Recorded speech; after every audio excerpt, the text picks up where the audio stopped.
Oke, bismillahirrahmanirrahim. Assalamualaikum warahmatullahi wabarakatuh. Apa kabar teman-teman? Ketemu lagi dengan gua Brian Arfi di sesi Brobri Live Sabtu siang. Semoga sehat-sehat ya. Gua excited sebenarnya hari ini karena sudah lama sebenarnya gue pengen invite Mas Esa gitu. Belum pernah mengumpulkan keberanian diri untuk ngontak. Satu grup padahal. Ya, jadi begitulah, makanya baru sekarang ini akhirnya alhamdulillah Mas Esanya meluangkan waktu dan sempat ya untuk live. Nah, kali ini tuh kita akan belajar tentang cara dapat di luar negeri gitu ya, bareng Mas Esa Duyan. Mas Esa Duyan ini udah lumayan lama kayaknya di Launchgood. Hitungannya orang startup anyway gitu ya, lama. Dan sebelumnya gue penasaran gimana ya caranya gitu ya, karena gue sendiri dapat opportunity di luar negeri untuk remote itu part time, dan itu juga dari kenalan yang udah lama banget gitu ya. Gimana caranya dapat full time remote gitu ya, nggak tahu nih gajinya standar sini atau standar sana gitu ya. Tapi kan itu sesuatu yang asik ya, remote itu sesuatu yang asik gitu belakangan ini, karena banyak yang mulai sudah nggak remote lagi. Oke, nggak pakai panjang lagi, kita kenalan sama Mas Esa. Assalamualaikum warahmatullahi wabarakatuh. Apa kabar Mas Esa? Tahu nih gajinya standar sini atau standar sana. Bocor. Kan itu sesuatu yang di HP asik. gue juga deh. Bentar. Itu sesuatu yang asik. Aneh Aman, juga. aman. Karena banyak yang mulai sudah Bentar. Oke, nggak pakai panjang. Oke, bismillahirrahmanirrahim. Waalaikumsalam warahmatullahi wabarakatuh. Mas Bri, alhamdulillah baik. Gimana kabarnya nih? Alhamdulillah. Lo gimana, Mas? Alhamdulillah sangat baik di sini. BTW gue lagi di Sukabumi. Emang setiap hari dari Sukabumi sih sebetulnya. Base-nya di sana atau memang kebetulan apa gimana? Kalau base sih sebetulnya mungkin karena istri orang Sukabumi. Jadi, jadi sebelumnya pun gue kerja kantor waktu di Jakarta juga, di Jakarta Selatan. Kemudian pindah, sempat pindah ke Depok juga, daerah Depok. Kemudian baru tuh pas dapat kerja remote pertama yang di startup Malaysia itu dulu, akhirnya gue coba pindah ke Sukabumi. Ya biar istri lebih dekat sama keluarga di sini di Sukabumi. Kayak gitu sih palingan. Makanya tapi pindah. lu sendiri aslinya orang mana? Orang Jakarta? Kalau gue bisa nebak nggak kira-kira? Nggak bisa. Nggak bisa sih. Kalau gue sendiri sebetulnya aslinya orang Cimahi. Oh. Bandung Coret. Dulu waktu gue lahir di sana masih termasuk bagian dari Bandung ya. Tapi kalau sekarang Sekarang udah beda? enggak, dia udah memisahkan diri. Cimahi udah memisahkan diri dia. Makanya kalau bagi kekuasaan lah ya. kayak gitu. Gue asli Cimahi, ya cuman emang dari kecil udah ngerantau gitu sih, udah dibawa sama orang tua kan Jakarta. Oke. Ya, jadi ini episode 84 live gitu ya, dan lo nonton langsung. Gue lihat ada di YouTube ada 4, gue nggak tahu ada berapa yang di LinkedIn. Karena di LinkedIn gue biasanya busuk quality ininya videonya ya. Kalau lo nggak bisa dengar di LinkedIn karena putus-putus, lo bisa ke YouTube. Kalau misalnya di YouTube masih putus-putus, berarti koneksi gue karena lagi hujan. Jadi mohon maaf teman-teman.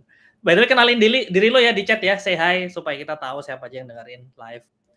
Oke, Mas Esa, ini kan bahasanya tentang cara dapat kerja remote di luar negeri. Nah, ini tadi lo sempat bahas ya, sebelumnya lo kerja awal itu di Jakarta berarti ya? Iya, waktu kantor sih, masih kantor biasa lah. Oke, di mana? Di startup gitu atau gimana lo? Enggak sebetulnya. Jadi pas gue lulus dari kampus itu gue emang udah punya passion di dunia sosial, Mas Bri. Oh, bentar. Lo kuliah apa sih? Lo kuliah apa dulu? Gue dulu kuliah ekonomi Islam. Ekonomi Islam? Iya, ekonomi Islam. Jadi di bank Islam. Nah, gue waktu itu emang alhamdulillah dapat beasiswa ke Malaysia dan gue ngambil ekonomi Islam karena ekonomi Islam di Malaysia jauh lebih advance ya waktu itu ya, waktu tahun 2015-an lah. Nah, makanya waktu itu sekarang belum juga kok di sini. Belum juga ya. Nah, akhirnya Malaysia. Gue putusin ambil ekonomi Islam dan gue tertarik sama bidang wakaf di sana, wakaf manajemen. Dan yang nggak tahu ya mungkin karena emang gue punya kesukaan di dunia sosial terutama dalam dunia wakaf. akhirnya pas lulus kuliah itu gue pengen gabung ke Global Wakaf. Lo tau Global Wakaf nggak BTW? Enggak, gue nggak tahu. Apa tuh Buat Global Wakaf?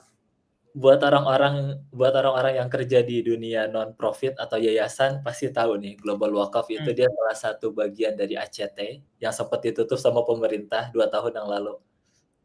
Tahu nggak Mas? Oh, nggak tahu. Itu bagian dari ACT. Kenapa ditutup? Karena kasus yang dulu itu. Iya, dulu kan sempat ada kasus tuh tahun 2022 Ya. bulan Juli kan ACT sempat ditutup ya, berbagai berbagai apa ya? Berbagai perkara lah, mulai dari penyelewengan uang atau money laundering dan macam-macam. Ya oke lah, kita mungkin nggak ngebahas itu saat ini di sini ya. Oke. Tapi itu bahasan yang menarik. Gue harus invite lo lagi bahas itu nih. Ya mungkin ACT-nya terlalu berani akhirnya ditutup pemerintah. Kayak gitu. Nah, jadi waktu itu gue tertarik sama Global Wakaf. Gue pengen join Global Wakaf karena gue tertarik sama wakaf, dunia wakaf dulu. Dan akhirnya ada teman gue yang bilang, ini nih di ACT lagi butuh orang digital gitu kan. Oh ya udah, gue masuk aja dulu gitu kan. Dengan harapan kalau gue udah kerja di ACT, gue bisa pindah ke Global Wakaf tadinya gitu. Bisa dirotasi lah Ya. gitu. Itu mah. Ya udah, sering berjalannya waktu akhirnya di ACT full sampai 2,5 tahun sampai akhirnya ACT ditutup. Nah itu di Jakarta tuh. Gue waktu itu kerja kantor di Menara 165 Mas, Simatupang. Nah, habis itu pas ACT udah ditutup, gue pindah ke yayasan yang lain namanya Asar Humanity. Ini juga yayasan juga, ya karena emang gue tertarik sama dunia sosial gitu sih.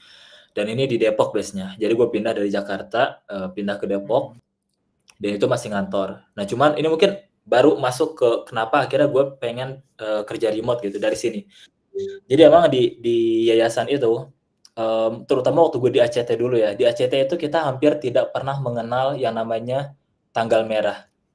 Jadi nggak ada hari libur sama sekali.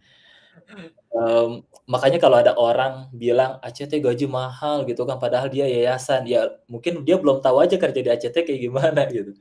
Kita itu apalagi di momen-momen tertentu, kita bahkan bisa datang masuk kantor itu jam 6 pagi, pulang jam 6 malam gitu, 12 jam lebih di kantor gitu. Apalagi ketika momen-momen bencana, emergensi dan lain-lain, itu ya ampun-ampunan lah gitu di yayasan. Nah, waktu gue single gitu, waktu masih belum nikah ya gue fine-fine aja gitu, karena gue cukup menikmati dunia itu, dan gue juga suka gitu kan, nggak masalah gitu buat gue ketika gue harus nginep di kantor. Gue pernah nginep di kantor kayak gitu, itu nggak ada isu lah waktu gue single ya. Cuman ketika gue nikah dan alhamdulillah waktu itu langsung dikaruniai anak juga, di situ tuh mulai ada perdebatan batin gitu. Karena kasihan gitu, apalagi gue harus pulang sore-sore banget dan kasihan sama anak istri kayak gitu. Apalagi waktu itu momen bencana Cianjur tahun 2023 apa 2022 ya, gue lupa, 2022 kalau nggak salah. Yang gempa Cianjur waktu itu. Nah itu gue full sebulan ada di lapangan. Karena harus harus nemenin mitra dari luar negeri, waktu itu ada yang datang, kemudian kita melakukan assessment di lapangan, kemudian distribusi bantuan ke lapangan juga. Ya pokoknya gue full lah sebulan itu ada di lapangan, dan itu bikin hati gue tuh jadi nggak nyaman aja gitu. Ya. Nggak nyaman itu ya, disitulah mulai pergulatan batin, aduh kayaknya nggak enak gitu kalau harus ninggalin anak sama istri dalam waktu yang lama dan lain-lain sebagainya. Makanya akhirnya di situ gue coba beranikan diri bulan Juli tahun 2023, gue mencoba untuk memberanikan diri untuk resign di bulan Juli. Jadi di bulan Juli gue ngasih surat resign ke lembaga gue yang terakhir, ngasih surat resign. Padahal waktu itu gue juga belum punya kerjaan apapun sih, maksudnya belum ada simpenan atau belum ada backingan gitu. Tapi ya, lo pernah gak sih ngerasain kayak somehow gitu hati lo itu betul-betul yakin gitu? Ya, Dan sering sih, maksudnya itu paham. Nggak tahu dari mana tapi iya, bismillah jalan aja. iya, kayak gitu. Dan itu pun terjadi sama gue di momen itu gitu. Gue nggak tahu dari mana gitu. Padahal gue nggak ada kerjaan, gue belum ada backingan apapun. Tapi nggak tahu kenapa hati gue tuh kayak yakin aja gitu buat dapetin kerja remote. Ya udah akhirnya di bulan Juli gue ngasih surat resign, Juli 2023. Kan biasanya ada one man notice ya. Nah, gue pakai one man notice ini untuk apply kerja remote tuh. Waktu itu Mhm. betul-betul full tuh. Betul-betul gue ya apa bikin CV, kemudian sebar CV ke LinkedIn waktu itu waktu itu gue pakai LinkedIn doang sama beberapa website kayak Jobstreet segala macem. Walaupun nggak works ya sebetulnya. Lebih works yang LinkedIn ternyata. Nah, itu Oh, oke. sampai ada 300 sampai 400-an apa ya application yang gue apply waktu itu dalam waktu sebulan. Dan alhamdulillah yang nyangkut satu ya yang di Malaysia itu. Gitu sih Mas. Oke, oke, menarik ya. Ini koneksi gue lagi putus-putus banget, jadi sorry banget. Dan kasih tahu gue kalau ini ya, Mas, kalau lo nggak dengar suara gue. Aman-aman. Sejauh ini suara masih aman Oke, sih. oke, oke. Nah, tadi kan lo bilang ini ya, sebulan itu 300-400 gitu ya. Itu kan kalau cuman easy apply gitu kan itu simple gitu ya. Lu gimana? Lu benar-benar craft ini kan pakai apa surat apa sih namanya cover letter gitu-gitu nggak sih? Oh iya iya iya iya. Jadi karena gue waktu itu fokusnya kerjaan remote dan yang gue tahu kerja remote di luar negeri itu kita nggak pakai ya ada sih beberapa yang pakai apa ya cover letter tapi sebetulnya nggak banyak. Justru kalau teman-teman Hmm, di sini pengen apply kerja remote ke luar negeri itu jauh lebih mudah karena cuma pakai CV doang. Jadi oke. nggak butuh apa ya, ya nggak butuh macam-macam surat dokumen-dokumen gitulah kayak di Indonesia kan biasanya banyak ya persyaratannya. Tapi kalau di luar negeri cuman butuh CV aja sebetulnya. Kalaupun ada cover letter itu cuman segelintir aja, nggak semuanya kayak gitu. Nah makanya waktu itu ya gue cuman full pakai CV dan gue apply ke semua kategori Mas. Ada yang kategori easy apply itu juga gue lakukan. Ada juga yang betul-betul kita harus ngisi di form tuh. Kan ada yang Silakannya kadang ya. di form kita ngisi gitu kan banyak banget. Ya. Nah itu gue pun juga ngisi juga sampai capek gitu. Capek cuma buat apa apply doang. Itu pun juga sempet kayak gitu. Jadi ya semuanya sih. Mulai dari yang paling gampang sampai yang paling susah itu gue lakuin semuanya. Tapi itu remote ya, yang lo cari fokus di remote ya berarti Ya, ya. gue cari fokus ke remote. Karena apa? Karena jadi kenapa gue terinspirasi buat nyari kerjaan remote, itu karena jauh sebelum pandemi, gue sempat baca satu artikel dari Simon Sinek. Ah, Nah, Simon Sinek itu dia pernah bikin artikel tentang kerja remote dan menurut gue waktu itu belum pandemi ya. Jadi ya. apa ya, kerja remote itu masih belum terlalu familiar, tapi Simon Sinek bikin artikel yang bikin gue tuh kayak, wih mind blowing juga gitu kan, dan gue jadi tertarik gitu sama kerja remote. Itu pertama kali gue tahu kerja remote. Dan kemudian ternyata pas gue di ACT dulu, gue ngegunain salah satu crowdfunding yaitu Launchgood. Nah, Hmm, gue kan gue kepo nih, ini Launchgood ini apa sih gitu kan. Oh ternyata dia kerjaannya semua remote gitu. Semua karyawannya remote dan mereka global company. Ini menurut gue menarik banget gitu. Ini pertama kali gue tertarik sama Launchgood. Dan sejak saat itu di tahun 2020 itu gue follow akun Launchgood, akun sosmednya Launchgood. Ini mungkin nanti nanti masuk ke bahasan yang berikutnya nih. Oke, kayak oke. gitu. Nah, karena gue tertarik sama kerja remote, gue udah dapat sebuah sebuah awareness gitu tentang kerja remote. Akhirnya pas di tahun 2023 itu yang kata gue mengalami perdebatan batin gak enak sama keluarga. Akhirnya satu solusi yang gue percaya saat itu adalah kerja remote. Karena yang gue percaya ya kerja remote itu bisa bikin gue jadi lebih punya banyak waktu sama keluarga, sama anak dan istri, dan gue pun gak harus sampai berbulan-bulan di lapangan lagi kayak dulu. Kayak gitu sih Mas. Makanya akhirnya betul-betul fokus ke kerja remote waktu itu gue nyari. I see, I see. Sebelum gua nanya yang lain, ini ada Mas Mamet nih Boleh. cari peluang kerja remote gitu ya. Dulu pas apply itu nge-target country tertentu ataukah enggak ya? Atau gas semua ada pertimbangan time zone atau enggak gitu-gitu. Mau Mas? Ya, ya, ya. Oke, terima kasih Mas Muhammad.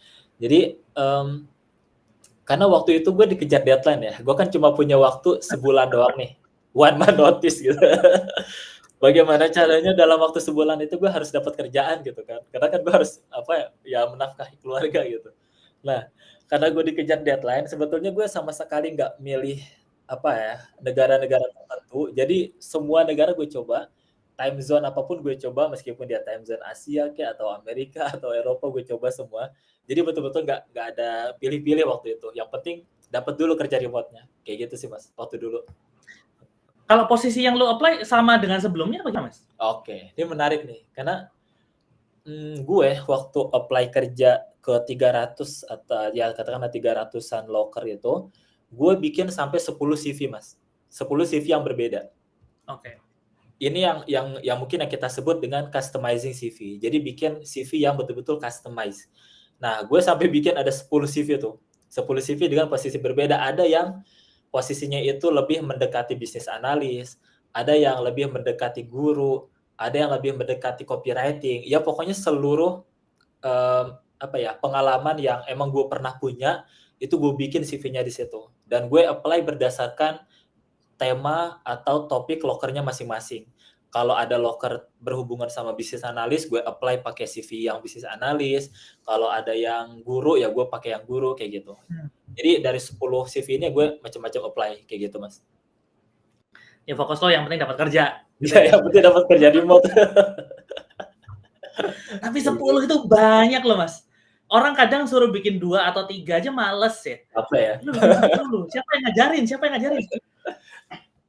Sebetulnya nggak ada yang ngajarin sih, Mas. Karena waktu itu gue betul-betul sendirian ya. Gue nggak punya orang yang gue tanyain. Gue juga nggak tahu sama sekali siapa orang yang bisa gue tanyain kerja remote. Gue betul-betul nggak tahu apapun kerja remote. Karena ini betul-betul pengalaman pertama kali gue.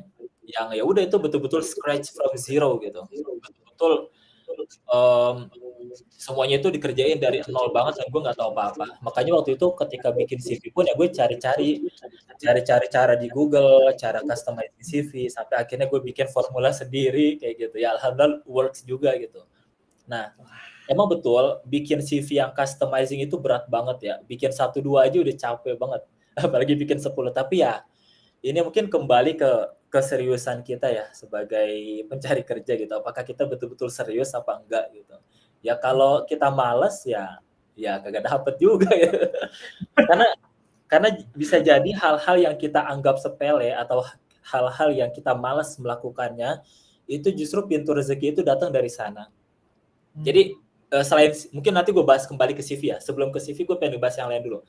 Jadi waktu gue kirim lamaran kerja itu, gue ada satu loker yang gue harus ngisi formnya itu banyak banget. Itu form paling banyak yang pernah gue isi karena berderet-deret dan bersection-section, Mas. Bukan cuma satu tapi banyak banget. Dan akhirnya emang sih sempet di tengah jalan gue kayak mikir, aduh ampun males banget gitu ngisi-ngisi yang beginian, belum tentu keterima juga gitu kan. Ya. Ya, tapi waktu itu gue coba push diri gue, jangan sampai nih malas ini justru jadi penghambat. Ya udah akhirnya full tuh gue kerjain, formnya semua gue isi. Dan ternyata itu adalah loker yang justru mengantarkan gue pada pekerjaan remote pertama gue. Oh. Gitu. Lo bisa bayangin nggak kalau seandainya gue waktu itu males dan tidak meneruskan pengisian form, ya mungkin gue kagak bakal dapat kerja remote pertama gue waktu itu. Lo Pertama kali itu gue di startup Malaysia, Mas. Namanya Baitul Jannah. Baitul Jannah ini mirip kayak TLN, Ta'aruf Lalu Nikah. Oh. Wah, berarti boleh nih ada sesi nih nanti nih. Gue nanya-nanya nih berarti nih. Kayak gitu. Nah, gue waktu itu jadi bisnis analisnya di sana. Oke. Mas, tapi yang lu bilang tadi menarik ya. Artinya sebenarnya make sense ya kalau misalnya sesuatu itu susah, berat ngisinya, maka asumsinya ya orang lain akan banyak yang kefilter kan. Ya kalau kita nggak mau jadi orang yang terfilter, ya gas terus, jalan terus gitu ya. Betul banget. Tadi kan lo sempat bilang ya, lo cari di mana aja kan, di LinkedIn, kemudian di luar LinkedIn gitu ya. Dan lo bilang yang di LinkedIn lebih jalan gitu. Lo ngeliat parameter jalan atau enggak dari mana sih? Sebetulnya dari jadi misalkan sesederhana dapat reply atau dapat respon dari HR-nya deh. Jadi misalkan gue ngirim lewat LinkedIn sama gue ngirim lewat ya mohon maaf ya Jobstreet atau yang lain gitu kayak Greens atau Tech in Asia. Ya mungkin yang respon gue ya walaupun emang responnya itu unfortunately gitu. responnya itu penolakan gitu. Tapi at least di situ gue tahu, oh ternyata HR-nya ngelihat Hmm, apa ya, ngelihat apa ya, aplikasi yang gue kirim gitu. Dari situ sih yang pertama. Kemudian ya udah dari situ gue fokus aja ke LinkedIn, dan dari LinkedIn itu dapat beberapa interview juga, dan dari beberapa interview itu ya akhirnya dapat yang satu yang di Malaysia itu. Oke. Ini ada pertanyaan dari Mas Agung, tapi gue mau nanya dulu deh ke yang di LinkedIn ini kan. Tadi kan lo pokoknya gas ya, semua dikerjain gitu ya. Tapi kan itu pas lo lagi one month notice kan, masih kerja kan. Betul, betul. Itu kapan lo ngerjainnya, Mas? Kan lo tadi bilang ya, kerjaan lo heavy gitu ya sampai malam pulangnya. Kapan lo ngerjain ngeplay gini? Malam-malam, Mas. Jadi kalau pagi sih tetap biasa ya. Kalau pagi ya tetap kita kerja, transfer kerjaan kita ke tim, atau mungkin ada beberapa kerjaan yang perlu kita beresin, itu tetaplah dilakuin. Ya itu makanya gue kerjain itu pas malam-malam.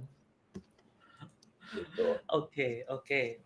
Nah, tadi kan lu bilang ini ya, lu kerjain itu malam-malam, lu apply semuanya, lu ada banyak CV-nya, dan kemudian lu kerjain semua di LinkedIn kayak gitu ya.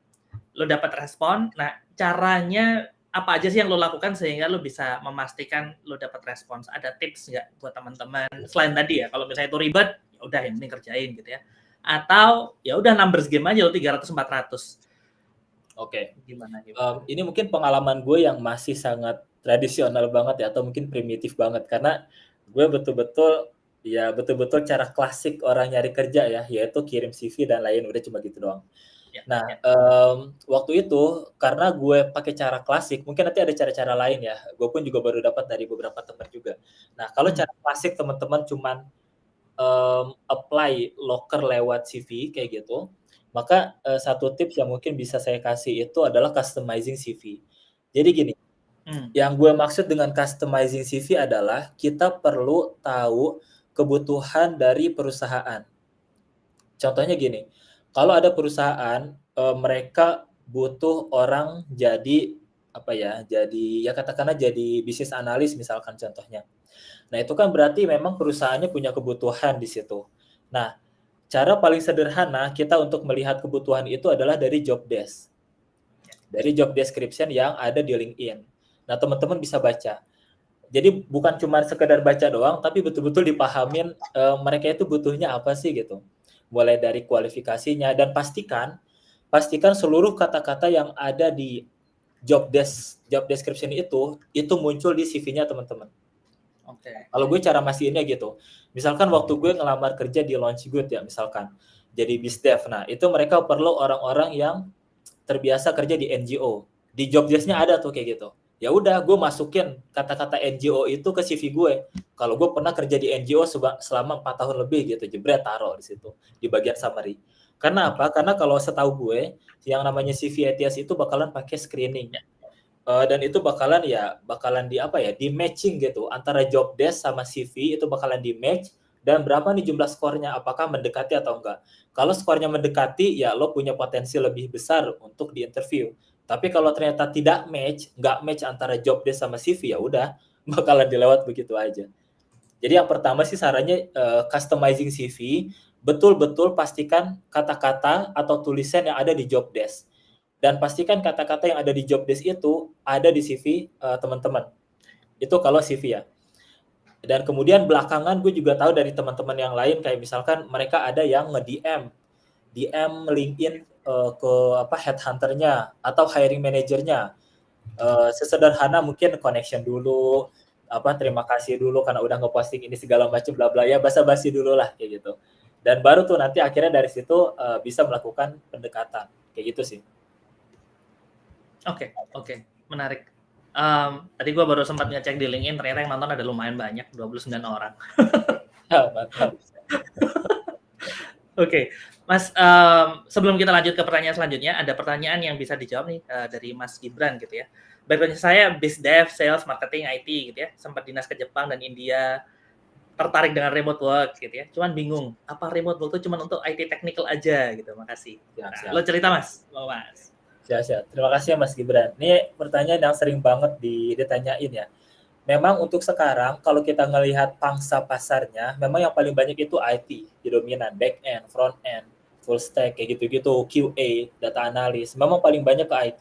Cuma tidak menutup kemungkinan ada juga bagian lain yang remote.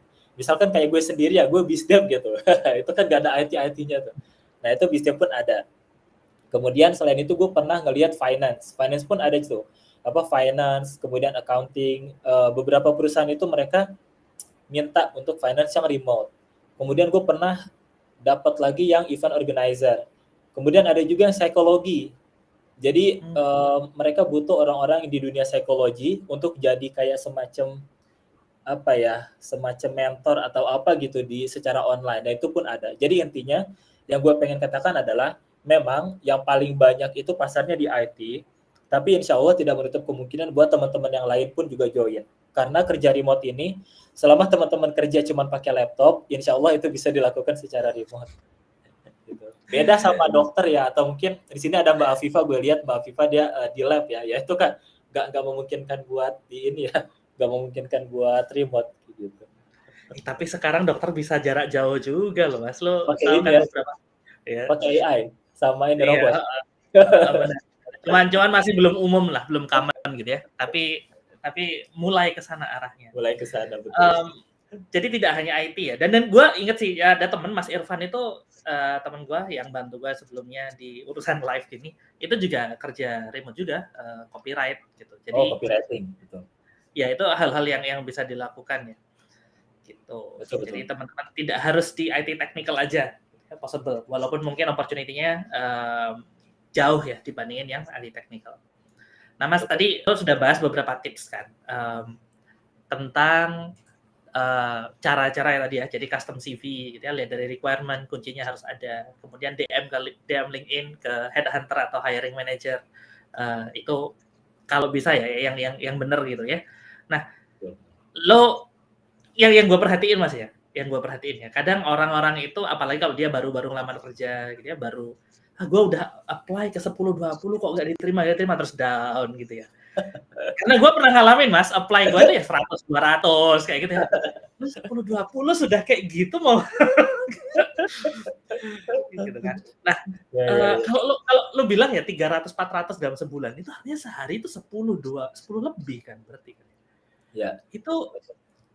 Itu gimana lo maintain mentality lo supaya bahwa apalagi kan unfortunately-nya muncul terus setiap email gitu ya. Gimana tuh menghadapi dan supaya tetap positif gitu ya.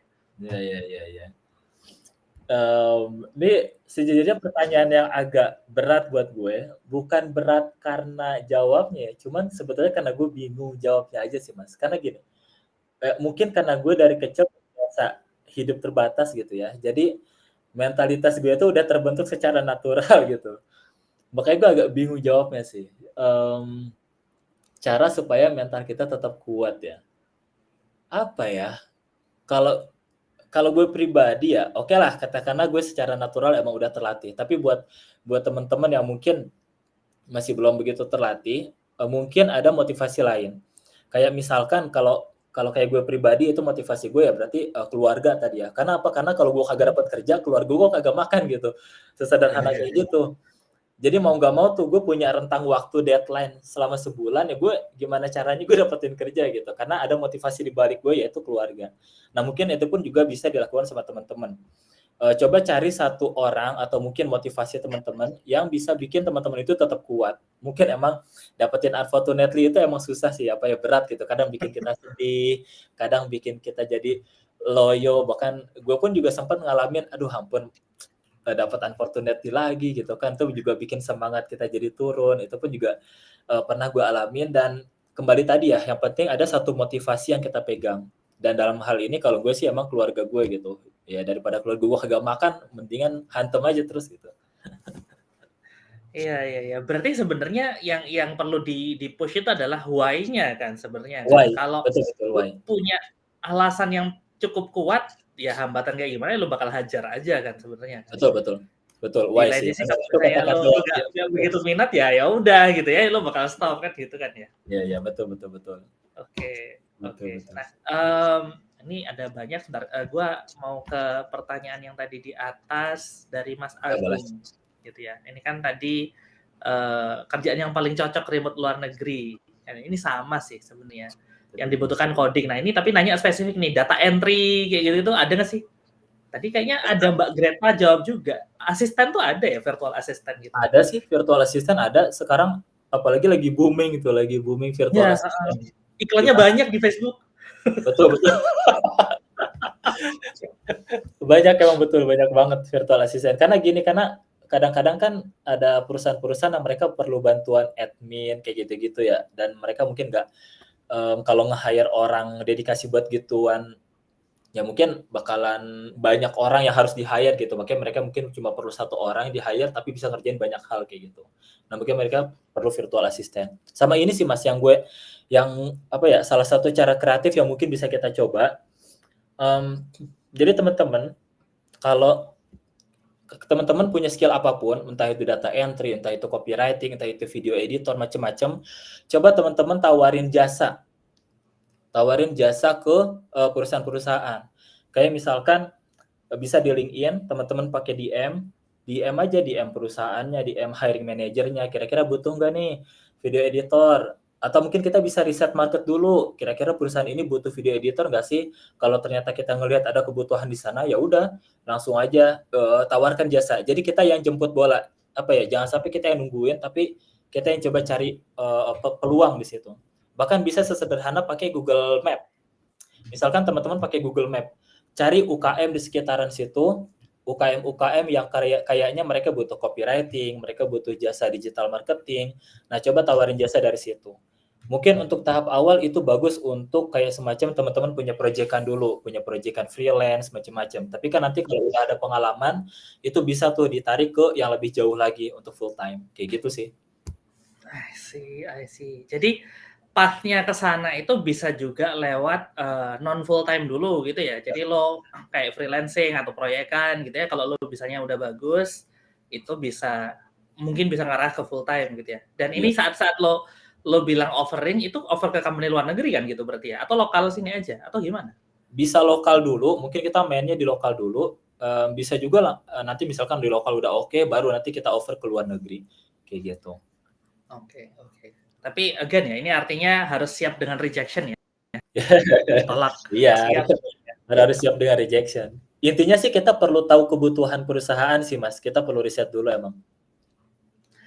Gue mau move forward dulu, ada beberapa pertanyaan ini tentang kondisi market software development karena itu belum impacted ya kalau software development dengan AI. Gue nggak tahu nih di launch itu udah pakai AI atau belum. Harusnya udah kan ya in some way. Kemudian ada pertanyaan juga, tadi dari Mbak Trizeni, dia tentang AI, klien tetap butuh orang untuk ngerjain AI-nya juga anyway. Ada dari Mas Ahmad Zaki, ini remote working itu kayak gimana? Nah ini gimana Mas? Kalau menurut lo Mas, tren remote working itu gimana? Tren remote working maksudnya perusahaan yang mau bikin remote atau gimana Mas? Ya, jadi sekarang itu kan dia bilang gini kan, ada insight gak ya tren remote working depannya gimana? Saya sekarang remote worker di kantor Indo, tapi banyak RTO kan, kayak gue di Flip sebelumnya hybridnya bisa di luar kota, sekarang harus ke Jakarta lah, dimana gue tidak menyukai hal itu, gitu ya. Tapi ya sudah, namanya kerjaan, gitu ya. Gak bisa dong gue nggak suka, gue bilang suka. Gue lebih suka remote. Tapi gue paham maksudnya dari point of view-nya company, karena memang belum banyak orang yang yang bertanggung jawab gitu ya saat kerja remote gitu. Jadi ya make sense kalau company-nya memutuskan untuk balik. Nah, tapi kan ini artinya buat orang-orang yang asumsinya itu oke, remote itu aman, lancar, tanggung jawab, itu gimana tuh kalau misalnya semua return to office? Apakah memang berkurang ataukah memang ada lagi naik di luar atau gimana, Mas? Oke. Sebetulnya ini mungkin hasil yang gue baca dari buku remote. Lo pernah baca sih buku remote? Karyanya David siapa gitu. Gue lupa nama belakangnya, agak susah diucapin. Tapi dia founder Basecamp. Oh, ya 37 Signal ya. Iya. Jason Fried bukan sih? Gue agak lupa belakangnya. Tapi yang jelas ya pokoknya dialah buku remote ini. Ya. Nah, di buku itu dibilang kalau sebetulnya kalau kita, ini mungkin gue nggak ngambil dari insight atau report apapun, gue cuma baca dari buku ini. Di situ sih dia bilang, dan menurut gue ini make sense karena kedepannya kita bakalan kerja pakai teknologi itu jauh lebih banyak ya kedepannya. Yang mana kalau kita pakai teknologi ya udah pasti cepat atau lambat kita bakalan perlu yang namanya remote working. Apalagi dengan adanya Gen Z yang mereka mungkin lebih cenderung prefer kerja secara fleksibel. Jadi kalau gue bilang sih ke depannya bakalan kerja remote itu bakalan diperlukan gitu. Nah, pertanyaannya memang soal kesiapan. Apakah perusahaan itu siap atau tidak, dan apakah karyawan itu siap atau tidak? Karena emang kerja remote ini bisa dibilang susah-susah gampang. Dia tidak seenak yang kita bayangkan. Karena tetap ada challenge-nya juga sebagai pekerja remote, dan itu emang balik lagi ke kesiapan kita, kesiapan kepada employee-nya juga, karyawannya, dan juga kesiapan kepada perusahaan. Karena ini semua ya, kalau yang gue dapat selama ini ya, kerja remote itu emang betul-betul berdasarkan trust, kepercayaan sih Mas. Kayak gitu. Oke, jadi sebenarnya memang ya eventually itu akan terjadi anyway ke depan gitu ya. Jadi tidak berkurang. Buat teman-teman yang khawatir, return to office ini sebenarnya tidak ada hubungannya dengan remote. Sebenarnya trennya remote. Cuman karena sekarang posisinya lowongan lagi sedikit. By the way ini udah mulai naik ya teman-teman ya. Udah mulai musim semi nih. Gue udah mulai dikontakin headhunter gitu-gitu ya. Jadi lowongan udah mulai naik, ini udah mulai musim semi. Remote working akan balik lagi eventually di masa depan. Ini Mas, ini ada pertanyaan menarik dari Mbak Greta dan ini valid sih. Jadi untuk menghindari scam itu gimana caranya Mas ya? Maksudnya lu kan apply company di luar negeri kan lu nggak tahu kan. Siapa tahu lu kerja sebulan terus nggak dibayar kan possible kan ya gitu ya. Iya. Sebetulnya gue juga pernah ngalamin hal yang kayak gini Mas. Jadi waktu gue apply buat ke luar negeri itu, memang ada beberapa perusahaan yang scam. Gue taunya scam dari mana? Ada beberapa faktor, ada beberapa ciri-ciri lah gitu perusahaan yang red flag. Yang pertama itu kalau pola rekrutmen mereka itu agak di luar kebiasaan. Misalkan pola rekrutmen mereka pindahin ke Telegram. Nah, itu adalah salah satu red flag pertama. Karena nggak umum gitu. Ngapain ke Telegram gitu. Ini yang pertama. Kemudian udahlah di Telegram, udah gitu nggak pakai interview, tapi cuma pakai chat gitu. Itu ada juga yang kayak gitu. Cuman pakai chat. Nah, itu gue juga pernah ngalamin, dan ya karena gue lagi nyari kerja dan lagi butuh kerjaan. Dan ya bodohnya gue hampir kena juga gitu. Ya mungkin ini mungkin secara psikologi orang yang lagi butuh kerjaan gitu kan. Itu gue hampir kena. Yang bikin gue sadar adalah ketika mereka minta data-data personal gue dengan alih-alih mereka katanya mau ngasih laptop dan kebutuhan equipment yang lain. Di sini gue mulai agak sadar gitu. Karena bagi gue agak aneh gitu. Karena apalagi yang diminta itu informasi yang betul-betul personal banget, yang itu emang rahasia privacy banget gitu Mas. Kayak gimana? Kayak data apa Mas yang diminta Mas? Iya kayak data, misalkan ya bukan cuma nama tapi juga kayak alamat, nomor telepon, rekening bank, segala macam yang bagi gue agak aneh aja sih kalau langsung ditanyain, sedangkan kita mungkin belum kerja atau belum dapat offer kayak gitu sih. Belum di offer tapi dari awal langsung ditanya. Iya kayak gitu. Makanya dari situ ini kayaknya udah red flag beneran deh, udah akhirnya udah gue jauhin gitu. Karena khawatirnya nanti mereka ngirimin barang apa-apa gue disuruh bayar lagi kan gitu, repot. Kayak gitu. Nah, itu yang pertama ya. Jadi pola rekrutmennya itu emang agak tidak umum, pakai Telegram atau mungkin pakai yang lain kayak gitu. Atau yang kedua, coba teman-teman bisa lihat dari email. Kalau dia pakai email masih @gmail.com, itu bukan email resmi dan itu harus diwaspadain. Karena sekecil apapun perusahaan, startupnya perusahaan ya, gue yakin mereka punya email perusahaan sih. Misalkan di belakang itu pasti @launchgood.com misalkan.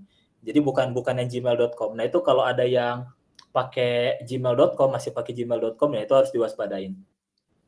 Pernah juga kasus gue ketemu salah satu anggota di grup Remote Circle. Remote Circle itu adalah kayak grupnya orang-orang yang tertarik kerja remote yang gue bikin. Nah, ada satu orang di situ nanya ke gue, "Mas, ini betulan nggak sih?" Terus pas gue cek, ternyata mereka itu terkadang pakai email resmi, tapi ternyata email resminya ini palsu. Itu bisa terjadi juga kayak gitu. Jadi waktu itu gue sempat periksa. Ya, email spoof.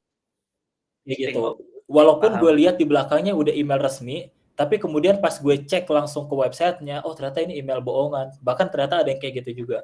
Makanya buat teman-teman ini juga harus diwaspadai nih dari situ ya, dari email. Kalaupun ada email resmi harus tetap waspada, harus dicek lagi ke websitenya.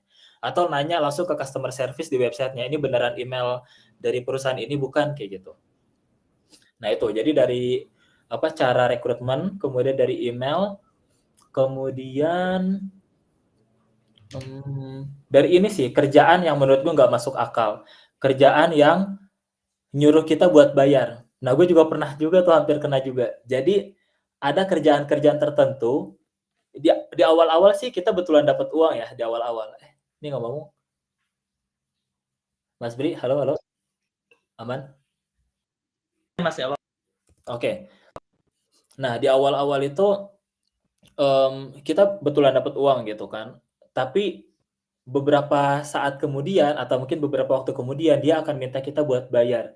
Kayak semacam bayar isi token lah atau isi jatah lah atau isi slot gitu atau apa, kita bayar dengan harapan ketika kita udah bayar itu kita dapat banyak kerjaan yang bisa kita kerjain supaya dapat uang kayak gitu. Nah itu beberapa mekanisme yang udah pernah gue alamin dan gue harap teman-teman tidak mengalami itu ya. Oke, ini sambil gua catat nih supaya bisa di-summarize nanti. Ini yang minat nanya banyak banget nih. Lu pernah ada kelas sama Mas Fadel kan kalau nggak salah ya tentang Iya, pernah dulu sama Mas Fadel, betul. ini deh kalau misalnya ini gua kasih link ke kelasnya di event ini. Barangkali teman-teman mau belajar. Gua mau lanjut dulu nih sebelum bahas pertanyaannya.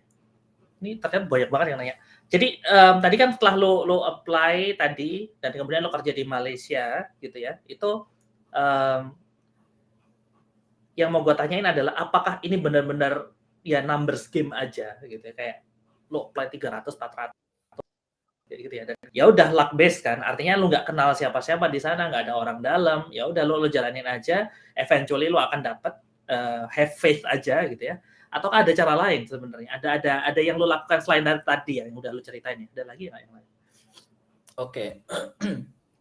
Kalau kita ngomongin jalan rezeki, sebetulnya jalan rezeki itu rahasia ya. Kita nggak pernah tahu dari mana rezeki kita itu bakal datang. Cuman yang perlu kita pastikan adalah kita lakukan seluruh upaya dan effort yang kita bisa lakukan. Nah, cara-cara yang gue lakukan itu emang masih sangat primitif banget. Makanya tadi gue sempat mention teman-teman di sini bukan cuman apply via CV, tapi bisa juga tuh apply dari coba deketin ke hiring manajernya atau mungkin headhunternya pakai DM LinkedIn, atau mungkin bisa juga tadi kayak pakai Google Map, teman-teman bikin proyekan kecil-kecilan dulu, habis itu ditawarin ke perusahaan remote yang lain yang di luar negeri, atau teman-teman coba riset perusahaannya butuh apa, ketika teman-teman udah tahu kebutuhan, baru teman-teman masuk nawarin jasa. Itu pun bisa kayak gitu. Ini 3 cara yang mungkin bisa gue sarankan ke teman-teman ya. Selain memang yang cara klasik tadi. Nah, kembali lagi ke yang rezeki tadi, jalan-jalan rezeki kita nggak tahu. Karena gini, gue dapat kerjaan remote pertama gue itu yang di Malaysia, itu setelah gue ngisi form yang banyak banget, itu pun juga harus dilaluin. Dan ternyata foundernya itu dia ngebaca section about the LinkedIn gue. Jadi section about the LinkedIn gue itu emang cerita summary tentang hidup gue dari kecil sampai sekarang. Itu gue summary di situ, gue bikin cerita. Dan dia bilang dia terinspirasi banget sama cerita itu gitu. Dan akhirnya dia tertarik buat ngajak gue untuk join di startupnya dia. Yang mungkin kalau yang gue tahu yang namanya startup itu untuk fase-fase awal yang namanya orang itu penting. Belum sistem ya. Sistem mungkin nanti nomor 2. Tapi di awal-awal yang gue tahu memang orang itu penting. Jadi seberapa tangguh orang itu, kan apalagi startup ya, kita butuh orang-orang yang betul-betul ya punya mentalitas yang kuat lah. Ya mungkin dia ngelihat itu dari cerita gue di section about. Nah itu kan sesuatu yang gue nggak duga ya. Gue cuman berupaya semaksimal mungkin bikin section about milik gue tanpa bantuan ChatGPT. Dan itu betulan gue tulis. Dan ternyata dari situ jalan rezekinya. Dan bahkan yang lain misalkan kayak Launchgood. Gue dapetin Launchgood. Itu adalah sesederhana karena gue nge-follow akun LinkedIn-nya Launchgood yang sudah gue lakukan dari tahun 2020. Itu kan hal yang sederhana ya, kita cuma nge-follow doang, follow akun sosmednya. Kemudian gue lagi iseng-iseng scroll, mereka lagi butuh orang yang ada di Asia Pasifik. Ya udah, langsung aja gitu kan. Pas gitu momennya. Jadi kadang teman-teman coba lakukan apapun yang bisa teman-teman lakukan, entah itu follow akun perusahaan yang teman-teman incar, atau mungkin betul-betul niat ngerjain seluruh form isian apply kerjanya, atau mungkin teman-teman lakuin yang tadi tuh ngedeketin hiring manajernya pakai LinkedIn, di DM, disapa dulu, dikenalan dulu, atau mungkin bikin proyekan kecil-kecil ya, kayak gitu sih dari gue. Ya. Kalau yang gue dengar dari lo tadi, jadi semacam apa ya? Ya lo cari kerja gitu ya, bukan terus kalau nggak dapat terus berhenti kan, tapi itu kan continuous proses kan. By the way, lu dapat di launch gitu tuh pas lagi kerja di yang startup Malaysia kan ya berarti ya? Iya betul, pas gue lagi kerja di Malaysia, pas gue lagi kerja di startup Malaysia ini, itu tadi gue lagi iseng-iseng scroll di LinkedIn, tiba-tiba nemu, wah ini pas banget gitu. Seakan-akan gue sebetulnya emang udah tertarik sama Launchgood dari 2020. Cuman pas banget di momen itu, seakan-akan ya pas aja gitu pengalaman gue, kemudian semua yang mereka butuhin itu gue punya semua gitu. Ya udah, akhirnya tanpa ragu-ragu gue apply dan gue izin pamit ke founder. Iya. Oke.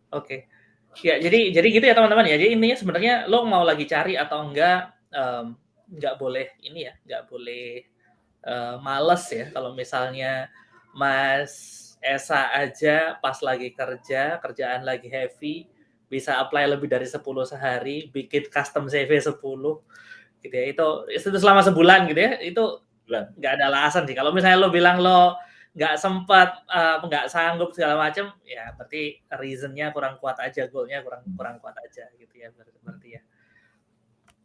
Oke, gue mau ngelihat ada pertanyaan. Nah ini pertanyaan menarik nih yang kalau ini tentang product analis harus punya portfolio. Nah ini mungkin oke sih Mas. Kalau fresh grad gitu Mas ya, possible nggak sih kerja remote di luar negeri? Possible nggak Mas? Oke. Kalau fresh grad ya, sebetulnya gue nggak punya pengalaman jadi fresh grad terus langsung dapat remote di luar negeri ya. Cuman ya mungkin bisa gue sarankan untuk fresh grad, coba teman-teman bikin proyekan deh. Apalagi kalau itu bidang-bidang IT ya, bidang-bidang IT yang mereka perlu portofolio, atau mungkin bidang-bidang kreatif kayak desainer atau mungkin video editor, di mana mereka perlu portofolio untuk melihat karyanya teman-teman. Makanya saya saranin kalau buat yang fresh grad, coba bikin proyekan dulu. Atau bikin dummy project lah gitu, dummy project atau bikin proyekan, atau sesederhana teman-teman ngasih jasa gratis ke lingkungan sekitar. Kasih aja jasa gratis kasih jasa gratis ke mereka, terus minta mereka kasih testimoni, dan itu nanti bisa dibawa jadi proyekan kita tuh kalau udah dapet kayak gitu. Orang nggak akan nanya lo dibayar berapa kok. Iya, nggak bakal nanya. Orang nggak akan nanya lo dibayar berapa, yang penting lo pernah ngerjain ini, gini testimoninya, gini hasilnya, kan itu kan sebenarnya yang dicari. Betul. Gitu. Oh iya, kalau ini ada sebenarnya kemarin tuh satu Raffi, dia intern dapatnya di Singapura, bayarnya juga lumayan sih sebenarnya. Itu intern tuh dapat di Singapura itu bisa tuh sebenarnya. Tapi memang agak spesifik dan spesialis ya dia ya. Jadi industrinya itu lebih ke arah green energy kayak gitu-gitu lah ya. Jadi menarik juga ya, gitu ya. Iya, jadi ya kayak tadi Mas, mungkin opportunity-nya dikit gitu, tapi orangnya juga dikit kayak gitu kan. Jadi gimana caranya bisa pas ketemu ya banyak buka jalur langit ya. Banyak berdoa. Betul. Ini ada dari Mas Gibran lagi. Nah, setelah lo di accept gitu ya, atau bentar, gue mau nanya sebelum di accept dulu deh. Lo tadi kan tahap supaya kita mencapai tahap interview gitu ya. Tadi lo banyak lah yang udah dilakukan dan tipsnya tadi ada sudah disebut untuk sampai interview. Pas interview kan lo bikin CV banyak nih, gitu ya. Gimana caranya lo, artinya kan lo harus nge-storyin di mana lo bisa mention keyword-nya itu dengan tepat kan, sesuai dengan job description-nya kan. Kalau biasa nge-BD tapi kemudian kerjanya copywriting, itu kan agak lu copywriting pernah di mana, ngerjain apa, itu kan agak beda kan. Itu gimana Mas? Ya. Ini berarti pas masuk interview ya Mas ya? Pas masuk interview, benar. Oke.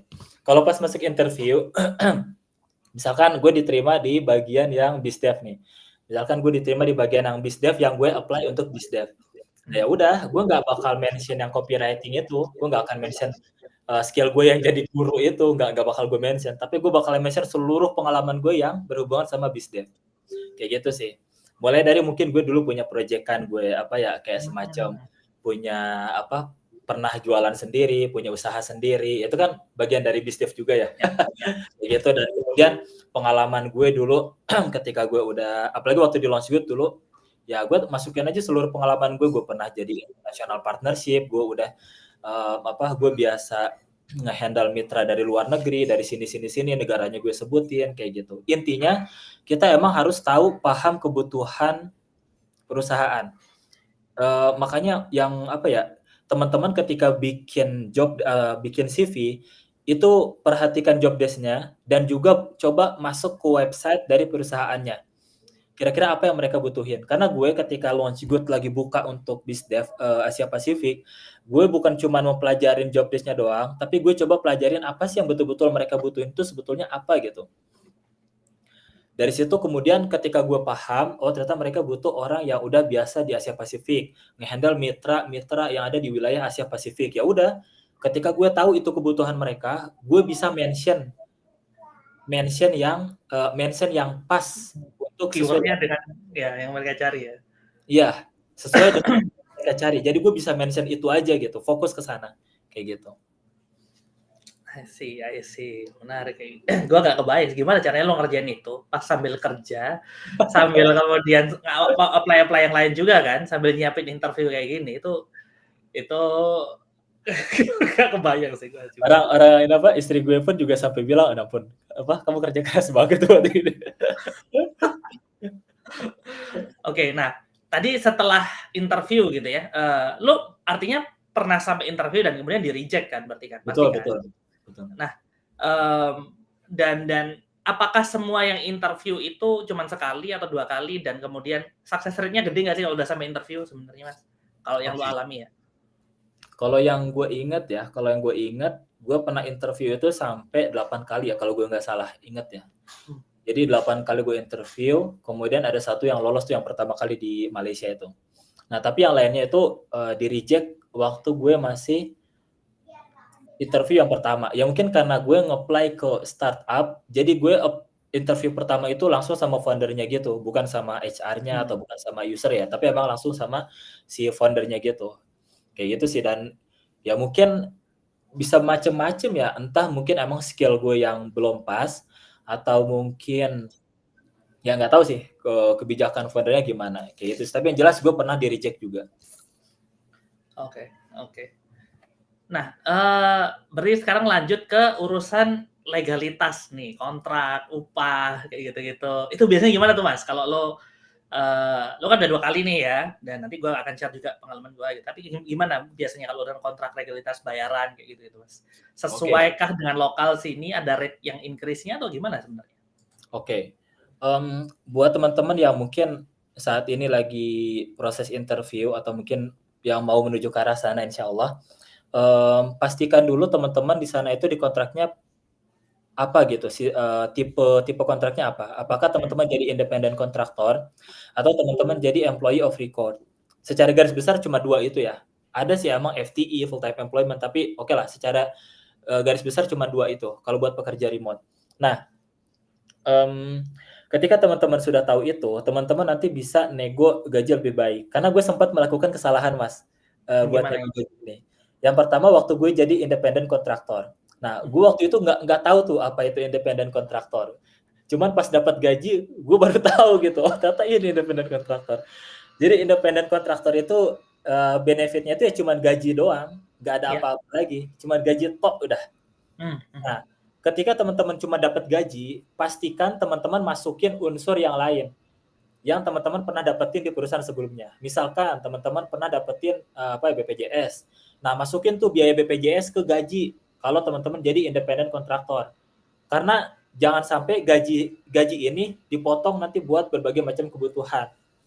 Nah, makanya gaji yang sudah ada kita tambahin sama unsur yang lain, unsur BPJS kah atau mungkin unsur uang transport kah kalau teman-teman sudah ada itu, atau mungkin uang kesehatan kah, ya macam-macam lah. Pokoknya masukin tuh. Jadi gaji itu kita tambahin sedikit untuk meng-cover beberapa kebutuhan yang tadi kalau independent kontraktor. Tapi kalau employee of record itu biasanya udah di-cover sama pihak ketiga biasanya. Pihak ketiga itu kayak misalkan di Launchgood, sekarang gue udah jadi employee of record, nah itu diurusin tuh sama mereka, BPJS-nya diurusin, pajaknya juga diurusin, kayak gitu. Cuman kalau masih independent kontraktor, kita masih bayar pajak mandiri dan cuma dapat gaji doang. Tapi kalau udah employee of record, biasanya kita dapat beberapa fasilitas kayak pegawai tetap, kayak misalkan gue dapat laptop, kemudian gue dapat HP dan lain sebagainya, kayak gitu. Dapat beberapa fasilitas. Nah, kemudian tadi untuk masalah gaji, waktu gue di Malaysia dulu, gue emang dapat rate standar Malaysia. Jadi emang lumayan oke. Lumayan lah. Rate Malaysia adalah sekian 50% lebih mahal kan harusnya, atau 2 kali lipat malah. 2 kali lipat emang, biasa 2 kali lipat. Dan itu gue waktu itu dapat rate dapat rate Malaysia meskipun kerja di Indo. Nah, kalau untuk yang di Launchgood, gue dapat rate Indo, tetap dapat rate Indo, cuman memang agak sedikit lebih besar daripada market kali ya, daripada salary marketnya kayak gitu. Itu sih. Ya. Tapi ini semua kembali kepada kemampuan negosiasi. Gue kayaknya belum masuk kelas negosiasi lo, Mas. Wah, iya. Insya Allah awal tahun depan kita buka lagi kelas seni negosiasi gaji ya. Karena gue ini salah satu kesalahan gue juga yang mungkin gue nggak berharap teman-teman ngelakuin hal yang sama. Karena gue waktu itu masih belum paham nego gaji. Jadi ketika gue keterima di Launchgood, gue tuh nggak expect bakalan ditanyain gaji di interview kedua. Interview kedua itu sama user. Gue langsung ditanyain soal gaji. Dan gue nggak expect karena yang gue tahu mungkin soal gaji ini nanti di belakang gitu. Tapi gue langsung ditanyain pas interview kedua. Dan karena gue bingung, gue nggak punya pengalaman sama sekali, ya udah gue akhirnya naruh aja gitu, jebret sekian gitu. Dan langsung diiyahin sama manajer. Wah, itu berarti masih bisa naik lagi tuh harusnya, Mas. Gue yakin masih bisa naik lagi karena secara kan gue bisa ngelihat raut ekspresi wajahnya ketika gue ngejelasin. Happy banget, murah banget nih anak. Iya, murah banget nih anak gitu kan. Padahal dengan pengalaman segini bisa lebih gitu. Gue yakin bisa lebih gitu sih. Ini salah satu kesalahan yang ya nggak apa-apa sih, jadi learning buat gue juga gitu. Ya, jangan diulangi ya teman-teman ya. Kalau ada kelas negosiasi gaji harus ikutan ya. Karena beneran return on investment-nya tuh gede banget dia. Karena betul, kayak gitu Mas, misalnya kita loss 1 juta aja, setahun 12 juta. Betul. Gitu kan, 2 tahun haji umroh deh itu sayang banget kan gitu. Oke, Mas, tadi kan menarik tuh. Jadi employee of record tuh artinya ada kayak perwakilan lokal entity-nya ya yang ngurusin itu semuanya, berarti yang di lokal gitu ya. Oke. Pengalaman gue nge-share juga, gue part time itu lebih karena independent kontraktor gitu ya. Cuman memang rate-nya rate sana gitu. Jadi lumayan ya wes lah, nggak apa-apa lah. Gitu, jadi asik lah itu. Asik. Oke. Ini udah agak lewat dikit.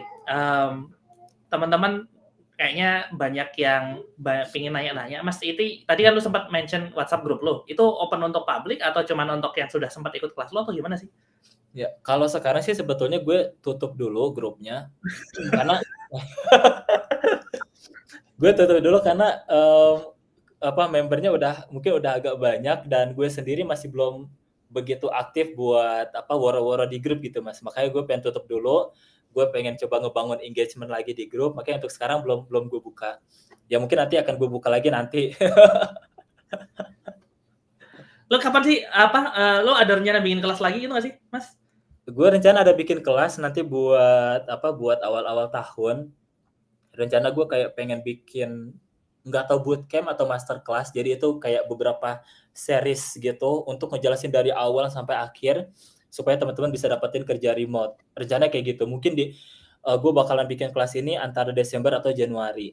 Ya mungkin kalau teman-teman berminat nanti ya stay tune aja di LinkedIn. Kayak gitu. Ya, connect sama Mas Esa, follow Mas Esa di LinkedIn gitu ya teman-teman ya. Ntar gue bantu woro-woro juga deh kalau udah ada kelasnya. Siap. Paling bikinnya di Go Akal kan. Iya. Oke, teman-teman juga. Oke, Mas, kalau gitu sebelum diakhiri, gue mau nanya nih satu pertanyaan terakhir ya, yang pengen gue tanya. Seandainya nih, lo tahu informasi yang lo tahu sekarang gitu ya, apa sih hal yang lo akan lakukan berbeda saat dulu lo pertama kali cari remote working gitu ya? Lu kan dulu nyoba banyak hal gitu ya.